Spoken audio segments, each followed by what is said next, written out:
Que calor. Gente, se eu não estivesse aqui trabalhando, vocês sabem onde eu estaria? Eu estaria sentado em frente à televisão lá de casa, vendo o meu time jogar, não é verdade? Ou então sentado à sombra de uma árvore, em frente a um riachinho, ali só esperando os peixinhos beliscar a isca. E é claro que, para completar, com uma latinha de bebida gelada que ninguém é de ferro, não é verdade? Que invenção maravilhosa que foi a lata, não é? Mas não é verdade? Ela é fácil de carregar, ela é prática, ela é leve, ela é resistente. Pois muito bem. A gente tem muita peça em alumínio aqui no almoxarifado. O alumínio facilitou e muito a vida da gente na pescaria, no transporte, no trabalho, na construção civil. É só você reparar bem que você vai encontrar esse material ao seu redor, no seu dia a dia. Pois então, assista a nossa teleaula de hoje e você vai ficar um craque no alumínio. Esse material tão utilizado no mundo em que vivemos, que vai desde a trava da chuteira para jogar o seu futebolzinho até a embalagem do comprimido para dor de cabeça, que é para quando o seu time perder o jogo. Vai aprender a história da descoberta deste metal não ferroso no século passado. Vai conhecer a personalidade e as propriedades físicas e químicas que determinam sua densidade, resistência e condutibilidade. Vai perceber que é difícil imaginar como seria o mundo de hoje sem o alumínio. Eu tenho certeza que depois dessa teleaula, você, quando for tomar sua cervejinha ou seu refrigerante de lata, vai reconhecer o valor do alumínio. Pois agora preste bastante atenção, porque nós vamos entrar no mundo fascinante dos metais não ferrosos. E a nossa primeira parada vai ser exatamente no alumínio, que é o metal, depois do aço, mais usado na indústria atualmente.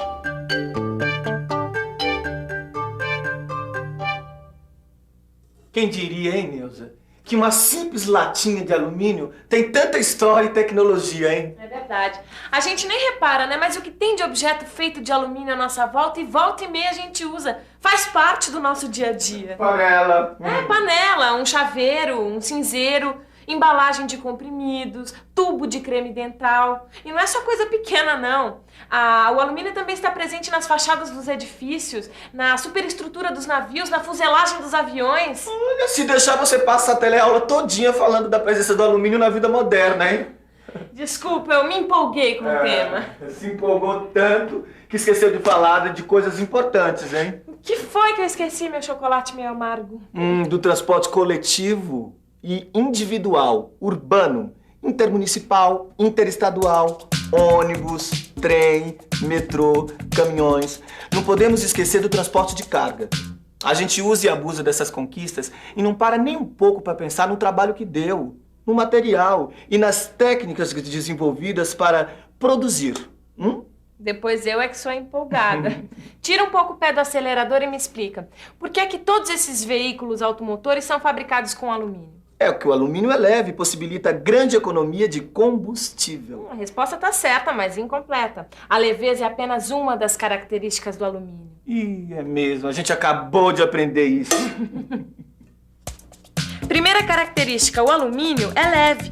Seria impossível os aviões decolarem se fossem construídos com outro metal. O ferro, por exemplo, pesa 3 vezes mais que o alumínio. E a segunda característica do alumínio é a sua resistência à corrosão. E o que é isso, hein, Neuzinha do meu coração? Resistência à corrosão é a capacidade que alguns metais têm de resistir aos impactos do meio ambiente. Que casamento perfeito! O alumínio é leve e resistente. É exatamente o material que nós estamos pesquisando para construir o nosso kart, hein, neguinha? É exatamente por ser leve e resistente e por essa característica de reagir bem aos impactos do meio ambiente que o alumínio é utilizado na fabricação de esquadrias para a construção civil e também na construção de tanques para armazenagem de produtos químicos, combustíveis e alimentos. Por falar nisso, tá na hora de dar uma mordida no meu chocolate preferido. Peraí, Neuza, eu não fiz nada, hein? Edgar, deixa de ser convencido. Não é de você que eu tô falando, não. É desse chocolate aqui, ó. Olha aí, pessoal. Primeiro, eu tiro essa fina camada de alumínio que protege o chocolate dos impactos do ambiente para que ele não se estrague. E depois... Chegou a hora do lanche, né? A gente vai ter que interromper um pouco a explicação das características do alumínio. Porque nem esse metal leve e resistente resiste ao apetite da Neuzinha. E para não deixar a peteca cair, eu continuo relacionando as características do alumínio. Além da leveza e da resistência, tem também a alta condutibilidade elétrica, que permite o uso do alumínio na fabricação de cabos elétricos para as linhas de transmissão de energia elétrica. Sem o alumínio, a gente não teria os satélites artificiais em órbita ao redor da Terra e nem as antenas de televisões em nossos telhados. Você já reparou que sem o alumínio nós não teríamos a nossa teleaula?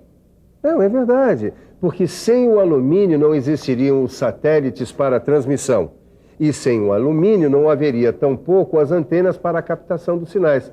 E então como é que eu poderia estar agora falando para esse povo espalhado pelo Brasil?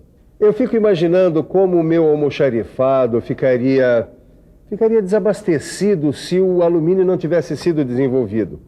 E o mundo então? Já imaginou como ficaria sem graça? Pois é.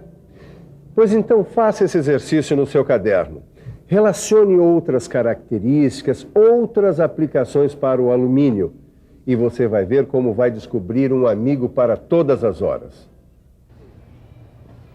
Alumínio. Esse é o assunto da nossa teleaula de hoje. Um metal não ferroso, leve, resistente à corrosão e bom condutor elétrico. Além das panelas que você tem na sua casa, o alumínio é muito utilizado como embalagem. Preste atenção. Da próxima vez que você for ao supermercado, você vai estar cercado de alumínio por todos os lados.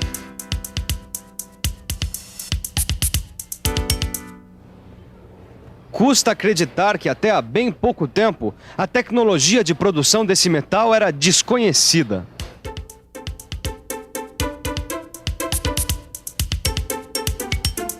Você gosta de subir esse monte de escada a pé ou você prefere os recursos da modernidade? Prefiro os recursos. Quando eu tô com pressa, eu prefiro a modernidade. Prefiro os recursos da modernidade. Por quê? Nós temos a opção de usar, por que eu vou me cansar? Que não mexa as pernas, fico parado. As comodidades da vida moderna e a maioria dos produtos que facilitam a nossa vida só se tornaram possíveis graças a um período recente da história da humanidade, conhecido como Revolução Industrial. No período da história que chamamos de Revolução Industrial, e que vai mais ou menos de 1800 a 1900, muitos cientistas estavam estudando os vários fenômenos da natureza com o objetivo de descobrir o porquê das coisas. É nesse período histórico, de tanta curiosidade e sistematização do conhecimento, que nasceram algumas ciências como a biologia, a física e a química. E começaram a surgir novas descobertas voltadas para a produção industrial em larga escala. E a produção comercial do alumínio foi uma dessas descobertas.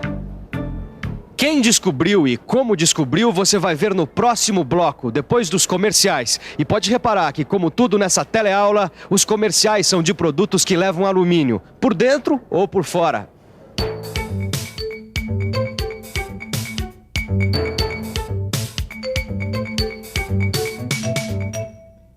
Bauxita. É esse o nome do minério da onde se extrai o alumínio. Não é um minério raro. A bauxita existe em grande quantidade na natureza. Cerca de 8% da crosta da Terra são constituídos de alumínio. O Brasil possui grandes reservas de bauxita.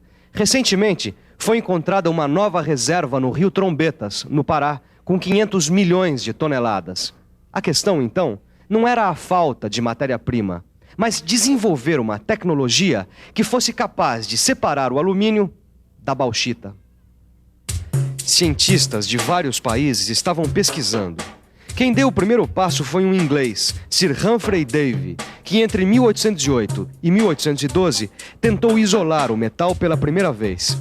Depois de muitas tentativas, ele conseguiu um pequeno avanço. Chegou a uma liga de ferro e alumínio.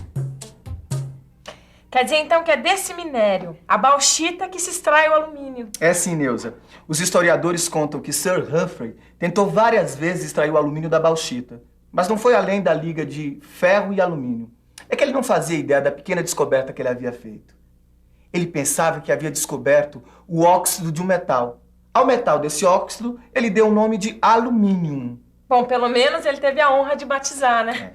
Eu gostei do nome que o Sir Humphrey escolheu. Aluminium. Sabe?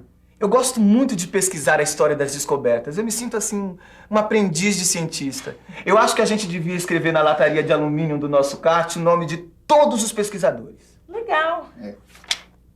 O segundo passo importante foi dado por um físico e químico dinamarquês, Hans Christian Ørsted, 15 anos depois das experiências de Sir Humphrey. Ele também fracassou nas tentativas de separar o alumínio da bauxita. Sua grande vitória aconteceu em 1825, quando ele conseguiu separar o alumínio de seu óxido. Para isso, ele aqueceu uma mistura de potássio e cloreto de alumínio e depois separou o mercúrio resultante dessa mistura por destilação. Sir Humphrey Davy, Inglaterra. Hans Christian Ørsted, Dinamarca.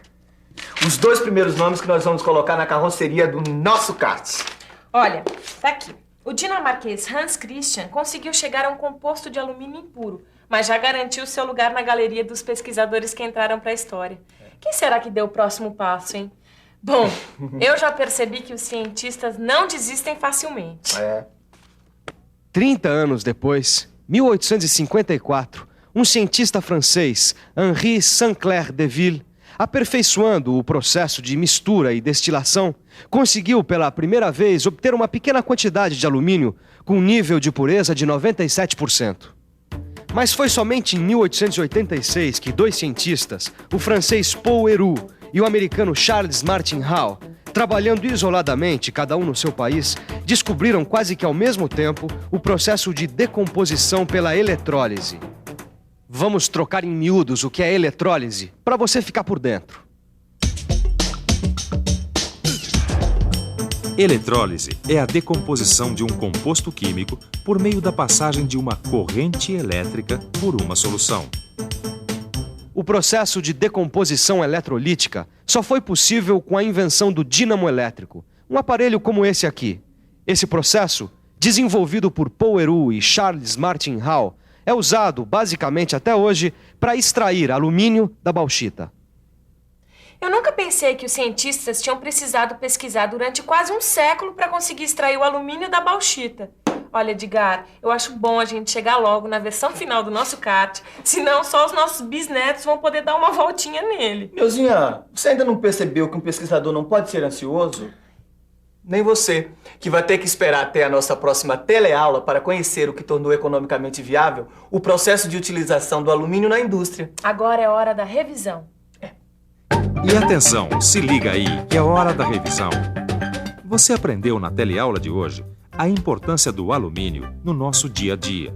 Viu também as suas características mais importantes: densidade, resistência e condutibilidade elétrica.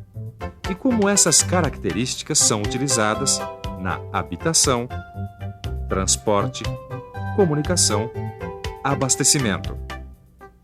Bom, pessoal, o expediente está acabando. Agora, amanhã mesmo eu vou falar com o nosso diretor para conseguir uma das novas maravilhas do alumínio, um ventilador. Porque com o calor que está fazendo, esse almoxarifado aqui vira um forno. A nossa teleaula está acabando e agora você pode ir até a sua geladeira, abrir uma lata bem gelada de cerveja ou refrigerante. Você merece. Saúde e até amanhã.